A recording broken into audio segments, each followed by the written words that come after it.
Ebi byona babagambire nyuma abaziyo babiri bahendera umushomo gw'ebyesenta yitendekere lya Ankole Western University kaboheshema ogubire gujenderire kwegesa abakuru b'amashomero na n'abarukura za company na n'abashubuza batakashomahoga okubatwaza mu sente z'abantu binji ngo ahabwo kuba ababishomere no bacera kubakoze senshobi batyo bahendera bagwira mu butego. PTA committee members tabakumanya myuga yabo especially nabataho mu issues zitari zabo in regard to finance. Kahediti cyambere ntakashika shoma geje kosi menye ne challenges zo kusayininga vouchers ubumwe ntakatongera na requisition zazo umuntu angambira mukanwa musayininza kuko kurga hati ninza kumekinga shongo nyine requisition nyine payment voucher kandi atungana receipts kutunga accountabilities ziri okay.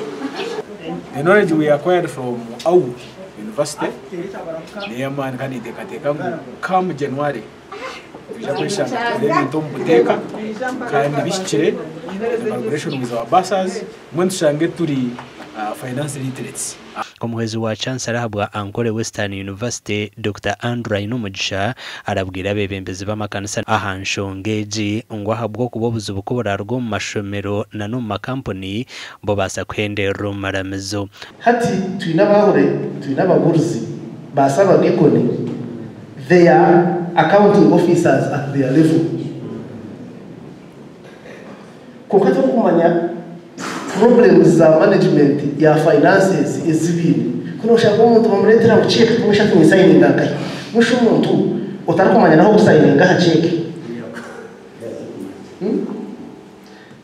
ngwini bamujya kuhaza check ngweji wajito mazina ganje ngwa signing na hikura na hansi kandi ubwegeri yo kuzasanga yes uko ikigambo cha sente n'inshonga ku station no kwashohoza konka nabone wakwasa kwitebekaniza audit no wakubasa kutebekaniza bitabo byawe bakaguma smart. Abakugu bagambira hanshonga ezukucira kukorwa bakuru b'amashomero hamwe n'ebitongore omu bintu by'esente bakahendera mu buhome omu butamanya. Accountant no wari kushara mu ikintu cyakwenda ngo akurendere kugira ngo kidebating